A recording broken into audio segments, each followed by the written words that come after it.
Merci na batali na biso banso bisika nyonso bolandaka biso babone na biso bino mutu bopona biso bopona Olaji TV bino mutu bopona ete ntango nyonso tolandaka mpe tokende liboso na likambo etali mwasi totalisa lolenge nini mwasi azali na bavaleur na ye nyonso napesi bino mbote ya esengo mingi lisusu na bandeko nyonso oyo basabone mikolo oyo na bandeko nyonso mpe baza fidèle oyo baza kocontinue kosabone mpe kolanda biso napesi bino mbote nasengi mpe na bino bolandaka biso bosabone bosalaka bapartage boyimaka émission bolaikaka folaike botiaka bapouce wana pouce bleu po ete émission na biso ekende liboso po ete émission na biso ezala dans le bon de tolobaka. Je vous dis merci napesi bino merci parce que lelo bomoni ki tokomi déjà na mois d'avril na mois ya mars tolobelaki makambo ebele tolobelaki makambo yike na bamama bomoni bamama ebele badefilaki basujet ya ndenge na ndenge tolobaki awa toza kokoba mpe tozali kocontinue bamama nyonso baza bisika bozwami bamama nyonso na mokili mobimba parceke biso awa na Olaji TV mama nyonso ata na mboka yo ozali ezala na ville ozali oza na Kinshasa République démocratique du Congo oza na Brazza oza na Cameroun oza bipai biso oyebaki okoleka na kati na émission oyo oza na Europe oza na Amérique oza na Asie okoparticipe na émission oyo parce que ezali nde ya bino ezali mpona bavaleur na biso bamama eza mpo tozongisa lokumu mama tokobunda mpe tokozongisa lokumu mama na ndenge esengeli parce que ntango mwasi alobaka makambo eninganaka ntango mwasi atelemaka nyonso echangeaka yango napesi bino longonya bamama nyonso badefilaki tout au long ya mwa oyo napesaki bino nyonso to merci na bino banso juste pour vous signaler pour vous qui êtes en train de nous suivre, si vous êtes à l'étranger, sachez que cette émission vous appartient. Et il y a une émission phase français, il y a une émission qui est présentée en français. Le même sujet, on traite le même sujet en lingala et ensuite en français pour la compréhension de tous, pour que nos mamans africaines puissent bien le comprendre. Sachez que nous sommes ensemble avec vous et vous pouvez participer, peu importe l'endroit où vous vous trouvez dans le monde. En tout cas, vous allez participer dans cette émission. Dieu nous a donné des possibilités de vous faire participer dans cette émission. Nous vous disons merci, un grand merci à vous. Donc là, nous passons directement au sujet du jour. Sujet na biso, to leki maman na sujet to kolobela lelo. To lobaki tozali na makambo ebele ya koloba na kati na émission etali mwasi société, o etali foyer, etali famille, etali nyonso zo sala entreprise, église tout. Na kati politique na kati ya émission na biso. Il suffit ka ozala mwasi na kati na émission oyo bokozwa nyonso bokozwa pena ba résolution na mituna obotunaka mama na sujet na biso ya lelo ezali mpona kotalisa bandeko basi bilenge basi na biso bana na biso ya poto babengaki ngai basololi na ngai oyo bakoli na poto babotami awa basololi na ngai na ntina likambo oyo moko mibale ekomeli bango bakoli na poto babotami na poto kasi nzela pe omemaka biso na avenir toyebaka te esika avenir ememaka biso bakutani ndeko mwasi akutani na mobali oyo akutani na ye azali moko ya ndeko na biso ya mboka me na bokoli na ye pe na éducation na ye boyebi bana poto ni babotamaka na poto baza na éducation mpo bazwaka baza na baninga mpe bazala oyo bakolaka na bango classe mpe epesi bango mpe éducation ya awa alors esali ke abandaki kondima te ke lobi akozala na molongani oyo awuti na mboka mosusu ntango akoli amoni ke molongani wana nde ye nde ye aponi motema na eponi akomi na kokoso ya kosan sortir parce que aye kotala lobi me nde nini mobala yango azali oyo ya mboka na nga azali mboka ya mama na ngai na tata na ngai me nazokoka koparvenir te ya kosala oyo ye alingi kolia na ye makambo na ye éducation na ye eza kocorrespondre te aza na badifficulté mpo boyebi bana poto baka na franc parler bana poto baza na façon oyo baagisaka na elobeli na bango barépondaka comme ça na bafranc parler barépondaka directement akoloba momoko boye oyo ta mosusu ekosepelisa yo te soki peut-être outi na afrique lokola biso tomisana bakolisa biso na bavaleur neti bavaleur bamama na biso bazwaka yango ya koyeba nini ya koloba na mokolo koyeba kobenga mukolo na kombo te, il faut ko tchana peut-être tantine be tonton ya kolobela mukolo mabe te parce que il faut za ba mot ba langage façon koloba nde moi tolobaka la Kinshasa et puis balobaka bana français baza bana français bana impoli tolobaka même la Kinshasa. Pourquoi? Parce que bazaka na franc parler, c'est-à-dire ye façon langage na ye na langage ya mobala kuta na ndenge mobala wa kuta na ye o awuti mboka na biso aye akoli awa eza ndenge moko te. Alors bana na biso baza na difficulté po bolingo pe et pour na mboka te soki ekangi yo atolo bobima motema soki se kangi ekangi yo yango to yito talisa to yeba lolenge nini ba mama na biso africaine ba mama congolaise bokoki kopesa bana éducation na kati na poto.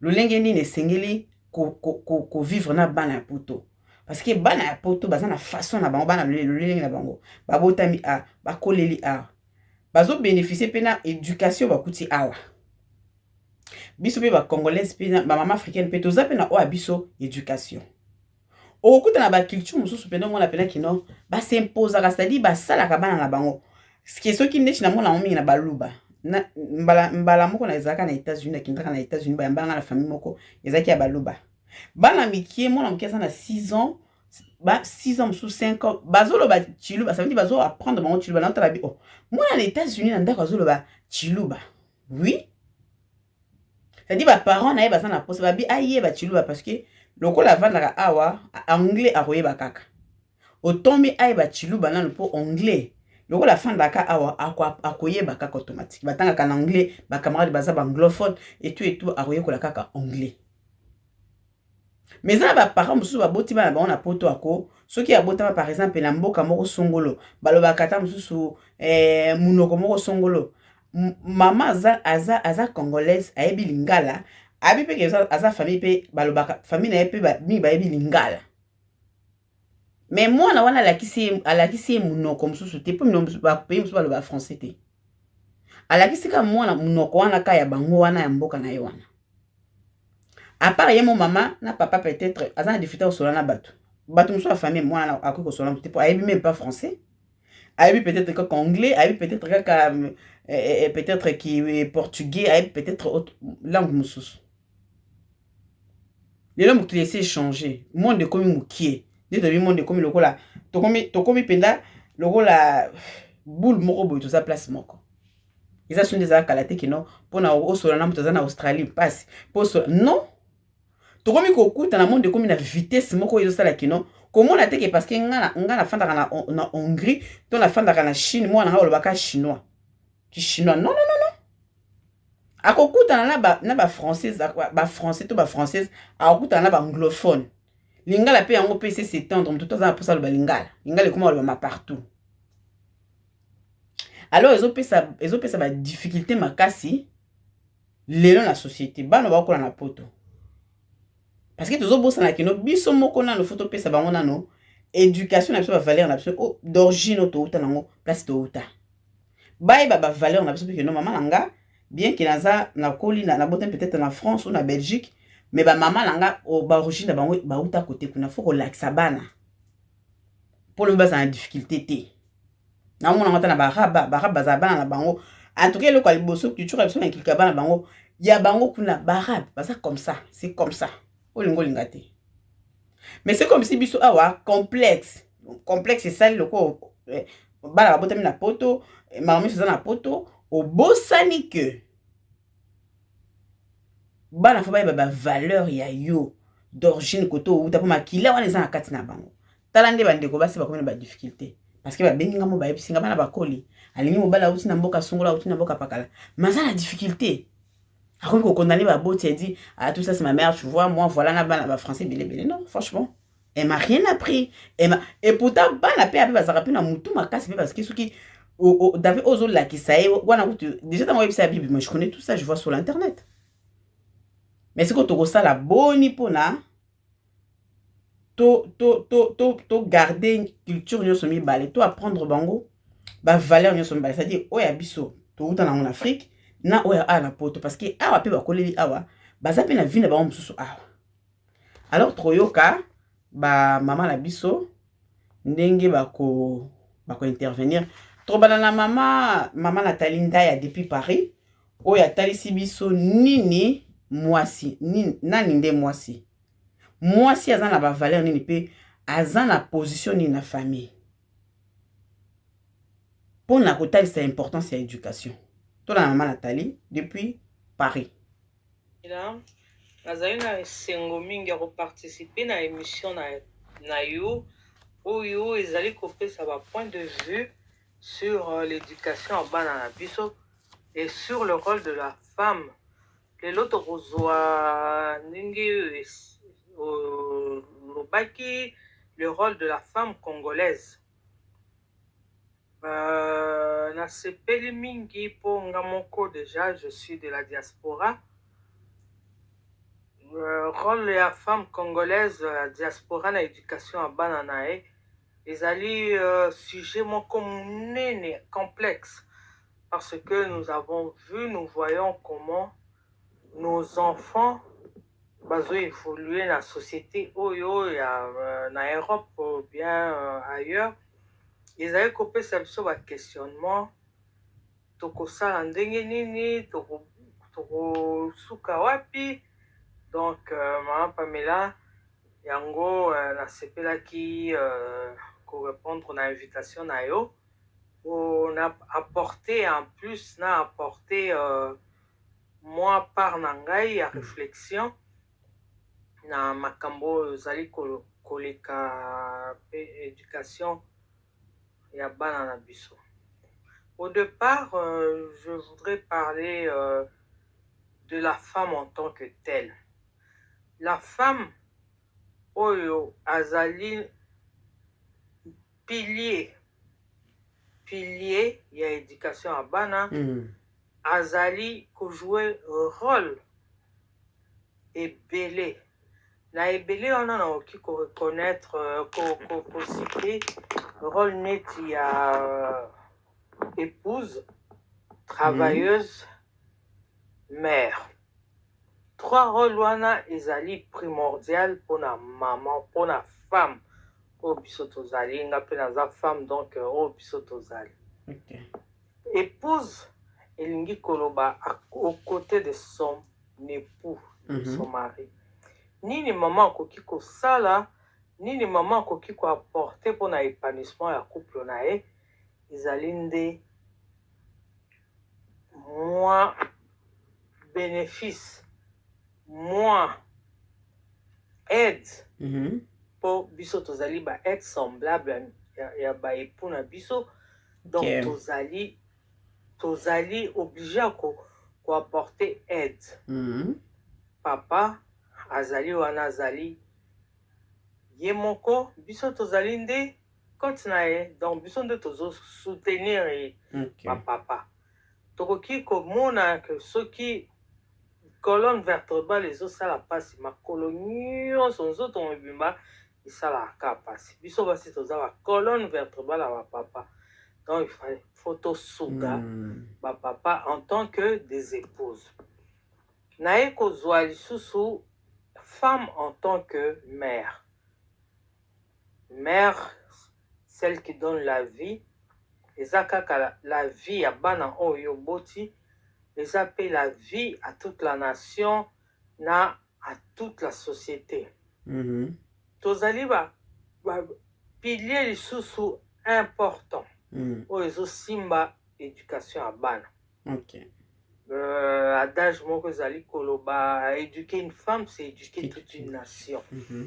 Donc nous sommes là pour l'éducation de la nation de nos enfants. C'est ça. Po tozako bana oyo ya biso bazako reflecter nde ko reflecter biso ba parents. Ceux qui moi naza mal éduqué eza nde parents azali qu'est-ce que je peux dire? On est en train de voir le parent, on est en train d'injurier les parents. Voilà. Quand un enfant est mal éduqué, c'est directement parent nae azali qu'est-ce que je peux dire? Aza visé. C'est les parents qui sont visés quand un enfant est mal éduqué. d'où biso basi tozali comment je peux dire, na musala monene ya koeduke bana na biso malamu. Bana na biso neti oyo ya biso ya diaspora baza na deux cultures oyo bazali koépouser, culture d'ailleurs et culture d'ici. Voilà. Culture oyo ailleurs oyo ya biso ya origine esika touta na ba Afrique na bisika ebele ezali culture oyo bana na biso bayebi te, biso nde tozo koapporter bango ba oyo babotani. Je pense que c'est aux parents d'orienter bana na culture d'origine sans fracture ya culture oyo bauti babotami nango. Nakoki koloba par exemple mwana oyo abotami na poto, mwana oyo abotami na Europe aza différent na oyo abotami par exemple na bamboka mosusu, na Hollande, na Allemagne, na Afrique, eza différent. Yango tozali na mission ya ko-équilibrer au niveau ya éducation. Voilà. Nakozwa rôle mosusu ya mwasi lokola travailleuse. Une femme déjà tolobaki aza aide. D'où la femme doit apporter quelque chose dans niveau ya famille. Quelque chose eza kaka financière te, mais en tant que travailleuse, azo jouer rôle monene. Et les femmes de ménage, ndako na ye il faut ezala kaka propre.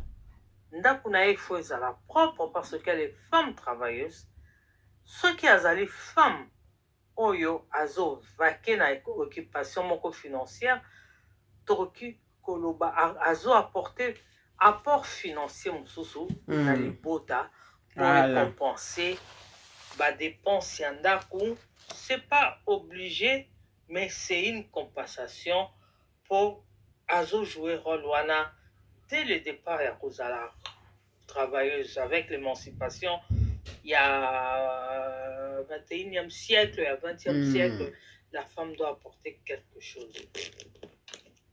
D'où trois rôles on a énuméré, ezali kosala que une femme est complète. Voilà. Elle est mère, épouse et travailleuse.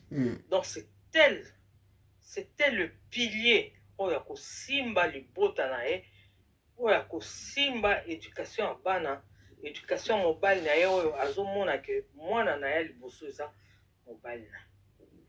En tout cas, wana eza apport na ngai na sepeli ko intervenir na émission na yo. Merci maman Nathalie. Merci maman Nathalie. Merci maman. Merci maman Nathalie. Je pense qu'Atali si biso no nini mwasi azali. Nakasi bolandi na boke binyonso parce que basi musoko fa na boye faut miyebaka. Que yo pe nous a au centre de tout. Moi ça ça au centre de tout.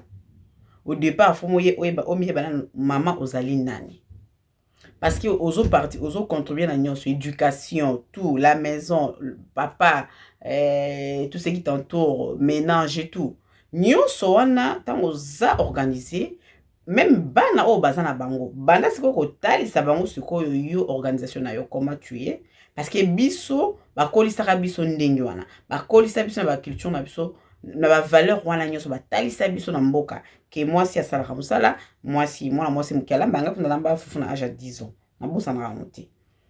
Biso tozo sala batu ya osokola basa ndenge zalaka lelo sokoli okuna sokoli. Zatele tongo na tamsu bana poto mso zaka. Ale loko. Ata kuto ale ata luta sokola te. Ba omona sokola tout batika aka bongo yo mama siko so mesense ba bon que non bala ata asali lo vert ata asali ta sokola te asali bo sokola te yo mama ka yo sokoli non. Non. yango ozomona sikoyo ke no babi bato elekaka motu te. Moi je ne pense pas que mwana akoleka moboti na nini akolekela ye motu, je ne pense pas. Tokende kozwa mama na biso Kati. Maman Kati depuis pika à Paris, je pense que le maman na biso penda ya Paris na France awa ba intervenir mingi. Ye pe atalisaki biso na o Italie éducation. Ma maman na biso lolenge nini bazali ko memela éducation ya bana na biso o bazali ko bota na diaspora. Bipa diaspora bazali banda ya mboka tolanda ye. Bonjour maman Pamela, mbote mingi na yo. Tozongela mama Kati. Merci na ko yambanga na émission na yo. Merci. Alors, nalingi na intervenir moké par rapport à un sujet oyo tozana ngolelo par rapport ya ndenge nini tokoki kobokola bana biso bazobotama awa na poto. Alors, je pense que la vie, batu na batu, ekolo na ekolo, ezaka na ba culture na yango, ezaka pe na ba valeur na yango.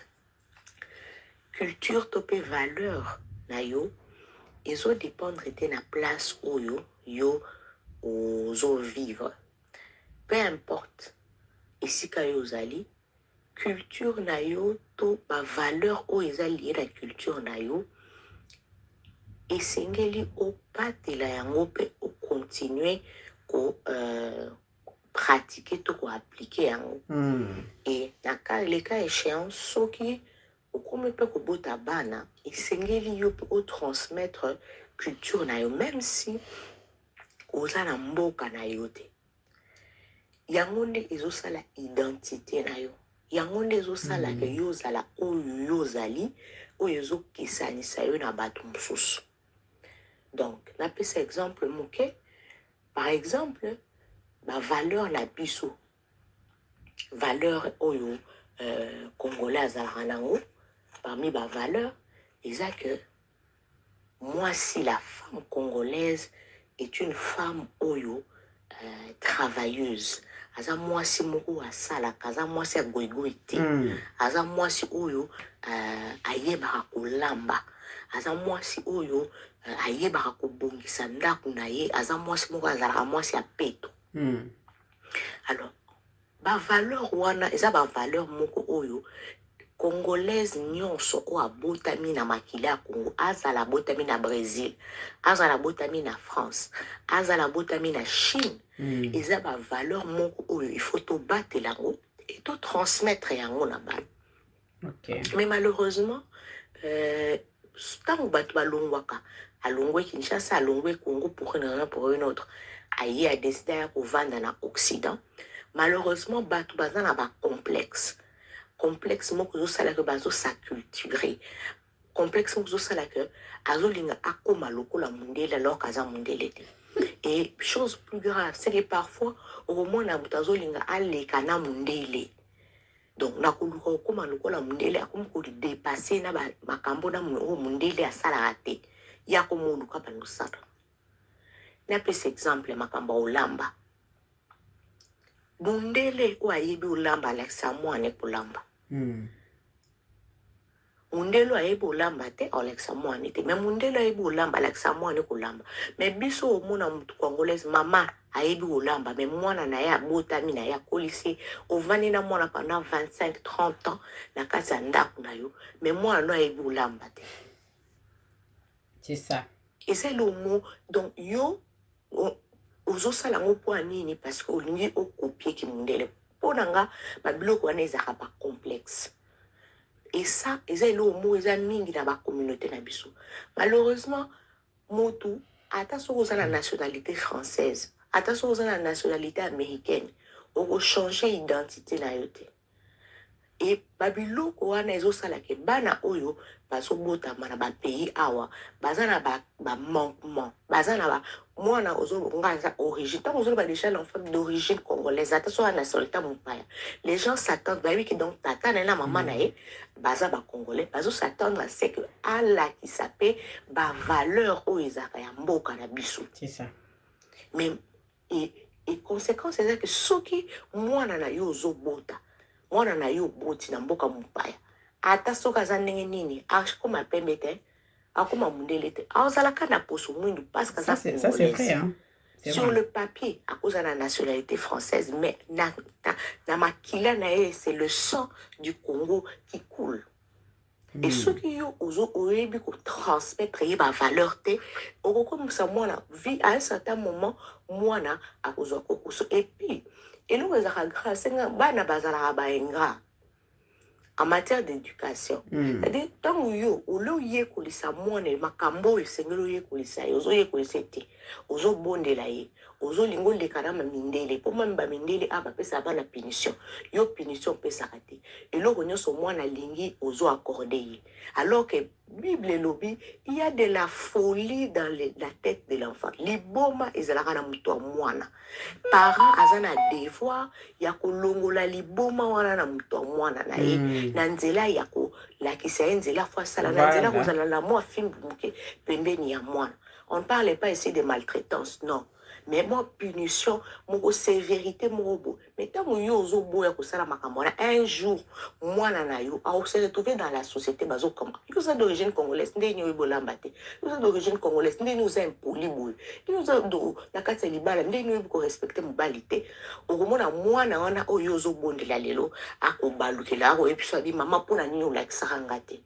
Maman pona nino ye ko lisangate. Donc nous avons tout intérêt ya rebattre la valeur na biso maman Pamela. Ba valeur na biso ezali très très très important. Et nous avons le devoir ya ko transmettre ba valeur na biso et pas ya bana o biso tozo bota.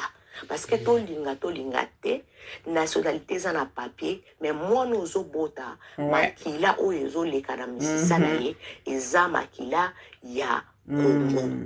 C'est ça. Donc, voilà quelques éléments où on a apporter une intervention par rapport à sujet. Merci beaucoup pour l'invitation. Et j'espère que Makambo na lobby et ko bakisa un plus et ko sunga mama moko to papa moko azolanda biso oyo ya Congo ou avanda à l'étranger. Merci maman Kati Katanku. Olobi nyonso mama ekosunga ba mama na batata ekosunga te mesungi parce que olobi nyonso ata ko to babi ke no bakomi na identité na oza peu importe français ou anglais ou anglaise et tout mais ba bakisa toujours d'origine pour les bakisa d'origine pour dire que bien que oza oboti bana na wana mais makila boko ko de tolobaka makamu motolu makamu nyonso euti kuna euti musika ya mona kata mutu soka voyager ata kutafana mingi aso akina mboka la d'origine na on tolobaka asi sentaka bien moko boy d'origine on te demande partout ouais t'es français mais d'origine tout le monde ata ba joueur so ba beta match so ba footballeur mona ka ba tout na ba so ba lobi ata français d'origine. So qui a rataki moi penalty moi ka ratata bi mo bando finga balongole akomi d'origine. Pour dire que le bina maman na biso Kati bo sala ka makamto o ningo le kana mindele ba tout ça comme bon tema afana à l'étranger depuis longtemps ou meli ba maman diaspora ata peu importe bisika bazalo akoma alinga le kana mindele ça veut dire lekina mindele. Pour mindele pele mo basana ba simplicité là bas oui mindele ça la makamna dans la simplicité tu sens que c'est naturel mais yo ce que le ça la kolega na mindele non maman ko ça la kolega na mindele te pour y bien venir te ce que tu dois se retrouver na bala bazo balaka kutu mikolo comme le roi fléau mo bazo balaka kam bala na so ba wuta kana ba bled de to benga bamboka bazo ta na bamboka. Tout le tout ça la makambo ndenge ba valeur na biso to bosana te mama ko yebisinga bi o ngamenga mwana nga bala mundele me bala ngo bala abala mundele me bala ngo bala kiyaka oui bala miki mundele ba botami ba mundele ba kiyaka le poso pe me ba kiyaka parce que papa na bango a imposé que bala ba mona mboka na bango ba yeba kiyaka wana bala ngo o mola ki bala ba métis me bala ba kiyaka C'est comme ça.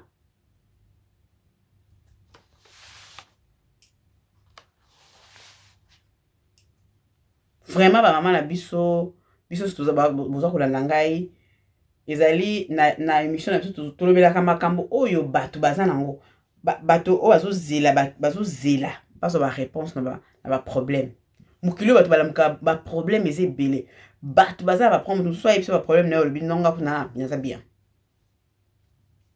c'est-à-dire eza na bana nga mamuno eza bana ya poto nde babengi nga bayebisi nga c'est des côtés ba condamner ba parents na bango mais ba parents ba ba côté bana poto ba yoka kate ba raté tu makasi moi je sais pas ce qui moi na cause aller kilo mutu eza ba tout na poto ba éduquer bana na bango très bien nga mona yebi o pe na mona kapé ba on se ko ba sala ni ba simba kani o ba tout simba sta na nzambe non eza kandi yo pe o sala ni mama kasi lo bi musa ile ki trop poto o bango kutu avec ses potes mama ba potes ba camarades non yonde mtolongo komisa ngone chikeno lekana mundele po mundele pe azomisa mwana na nzila mundele so mwana sali mabe na mona ata ko pinirier carte na bloqué au mwana pe carte a bloqué tout parce que bana mundele so ça bana so baza moi carte moi quelque chose moi bon allez et puis ça y est follow mais quand il n'a rien à obimater et pense makambo to kolobela mo ba sujet belé to kolobela mususu ezouta kana baboti bango moko bambon bana baza ko se retrouver te mwana koli va comprendre que non ba droit na ye ayebi ba droit na ye mais maman osala ba droit mwana te ya mwana bana pe à un certain moment comme na âge mo ba komi ko manquer au respect parce que ba droit na bango maman yo osala ba droit na bango ba yebi ba droit na bango siko yo au camouflage bango au camouflage bana olekela bana esprit po bana nyonso bakola bayeba ke non bana bao bénéficier ndela sala mo bana droit na bango na bambongo ba pesa bango maman musu ba komisa bambongo bana mama kelemba mona kolia comment comprendre bi comment ça yo comment maman kelemba comment na ba osa ba projet na free ba projet na ba partout moko ba botola ke banati akomo belela ba botola e bana soki 6 bana bon so bano pousa ba manquer au respect ba bano yo kela ote bana titu bana les bana ne balobaka vérité ah oui so mais maman mais c'est pas ça. C'est pas ça à expliquer parce qu'il y a zomo na que ba droit ayebi ba droit na mais yo maman olingo lekila esprit ya ke likonda na mbongo na ndi tolobaka mbongo na ye yo ozo ya so se retrouver te au manquer au respect ngolo pas oyeba pas au manquer au respect en casse maman faut yeba sikani ni ozala katikati po mwana pe a respecter yo pozala maman au service ya bon maman voilà tozo mamde kona biso kamayele oyo pe mwana poto abotami na poto awa akoli na poto awa toyoka ndenge yepe alobaki pona makambo etali biso oyo etali éducation ya bana ya mama na bana bango ana poto tola na mama kamayele. Bonsoir maman, bonsoir na bande nyonso bazolanda, j'espère que vous allez malamu. Sujet na biso na oye ya lelo ezali kolakisa bango ba valeur na biso eza tellement vaste et intéressant na part na nga na inga na contribuer na ba point mibale ba point liboso ezali surtout pour na bana oyo bazokola na poto dont moi-même esengeli kolakisa bana biso ya liboso que phrase oyo yaka mingo égalité de l'homme et de la femme biso tokola na ba parents na biso discours wana il faut bana na biso bayeba kolongola na munoko na bango na kopesa exemple moko nzambe ntango akelaki biso apredisposaki nzoto ya mwasi po ezala oyo ekomema zemi pe ekobota donc bana basi ntango babotamaka nzambe apredisposaki bango donc ezali kolakisa ete na nature na biso tozali ba oyo nzamba pesa responsabilité pour na koéduquer bana na biso banda na libumu tina ki mukolo na bango oui ba papa na bango baza na rôle important il faut pas jouer parce qu'il faut pas éduquer bana mais responsabilité makasi ezali pas na biso en tant que ba maman tozali na mboka mondele il faut ko sala il faut ko kende classe mais il faut pas ko bossa na kake éducation na biso ya bana na biso ezali na mutu na bango balbara éduquer une femme c'est éduquer une nation moi na oyo ayebi que na base na logique na ye ayebi déjà na état d'esprit na ye ki esengeli yende mutaza de devant azwa responsabilité ya respo ya nini ya éducation ya bana mwana wana kokende musika. Donc yango wana bana na biso ya basi esengeli déjà na kibomwana kolakisaka bango koteyaka bango ndenge nini kozalaka na bana kobokolaka bana kopesaka bango basensa baresponsabilité na bafamille ebele okokuta oui mais mpona nini ye pourquoi pas ngai il faut kopréparer biso bana na biso parce que responsabilité ya éducation ya foyer na bango ya nation ezali na mutu na bango ezali ndenge nzambe asala biso ezali ndenge mpe biso bamama na biso basalaki mpona biso. Donc yango wana mpe esengeli tokende nango ntina suka mibeko meme ya bamboka oyo esika tozali ezali pe koede biso congé maternité omona congé maternité ya mama ekoleka toujours oyo ya papa okomona ke o congé parental bakopesa yango facilement ya mama epa ya papa okomona même soki séparation ezali garde bapesaka mingi epa mama plutôt ke epai ya papa parce que ezali responsabilité na biso. Donc na likambo etali éducation ya bana na biso esengeli ki bana na biso bayeba ke responsabilité numéro 1 ezali epa na bango. Point ya mibale oyo nalingi na insister lisusu ezali par rapport ya likambo ya libala oyo ezali culture na biso. Bana na biso ebele bakoma konéglige likambo ya oyo etali dot prédot ekoma nango kaka oyo yaka tofanda to na mboka mondele. Non, na coutume na biso mwasi esengeli honorer ye mwasi il faut présentation il faut facture il faut famille eyeba il faut libala salama pour que mwasi alala honorer. C'est ça. Pourquoi la culture musu bazali ko respecter yango ti lelo mais biso to ko minimiser yango et pourtant ezali valeur pour na biso parce que ndé na lobaki tout à l'heure encore pour na ko sala lien mwasi azali o azali pilier na kati ya ndako ya libala. Mwasi azali o akobokola mobali azali o akobokola bana azali o akosimba ndako na ye. Donc pour azwa responsabilité wana ndenge esengeli mobali wana a honorer. C'est ça. Donc bana na biso esengeli ba valoriser richesse wana. Oui, toyebi ki lelo ba excès ezali ba facture mais il faut pas compliquer ko abuser, il faut ko faciliter mais mwana na biso bana biso esengeli la bazali ko bokola bazali ko kola. Toyebi se bango ke lobby mobali okokutana na ye peu importe nationalité na ye azala mundele azala moto ekolo mususu esengeli o marteler oyebisa mobali wana ke bana biso et puis il faut ko lobango avec fierté et pas na biso mwana mwasi bazwaka ye kaka na facilité ndenge wana te babotisaka ye ndenge wana te esengeli o honorer esengeli o valoriser na miso ya famille esengeli o futa dot et après mwasi akomi ya yo. Voilà. Donc contribution en tout cas na ngana marteler zaki par rapport à biloko wana ninga. Merci beaucoup et puis à la prochaine. Merci Mama Cam. Merci. J'espère qu'il est là tout ce qu'il y a parce que si j'ai oyo to développer on to kota là-bas point moko. Parce que les lots tout monde société n'est commis société échanger monde échanger. Il faut faire attention ba parents, il faut to zonga la barre responsabilité na biso. Il faut pas ko kima ba responsabilité. Parce que nous avons makambo belé to kolobela makambo etali to koti na kata mabota na mikolo oyo. J'espère que mois d'avril to kolobela mingi makambo oyo ezali na kati ya mabota. Yango ndezo sala ki société lelo. Eza ko s'effondre boy. Surtout na kati ya mabota ba famille, ozala yo moko ozala fille, ozala célibataire, ozala marié, ozala mère au foyer, to lobaka mère femme seule avec des enfants, ozala parce que vie à Katinanda, éducation, c'est une éducation de base. Parce que ce qui est éducation de base, quand ils ont raté, c'est fini. Nous sommes raté l'éducation de base, c'est fini. Hein? Là, je suis ok. Donc, il y a que vie est comme il y a que tepa. D'accord, c'est que tu as to bandi, et alors, tu as une introduction, mais tu as pinda la bozindo, il y a ma cambo, tu es dans le foyer, tu as simba pe Congo, tu as simba poto, tu as simba bipa et biso.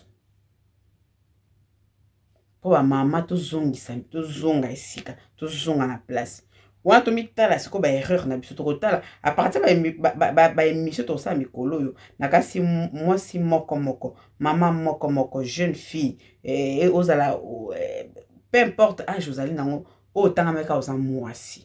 J'espère que moko ko mitala otali pe na kitala tala e moko ko bate ndoki ate tamsunga moka ndoki olila na famille na onga boy o bana nga boy tamso te yonde moko o tala bite nga moko nde musu za rappel biso moko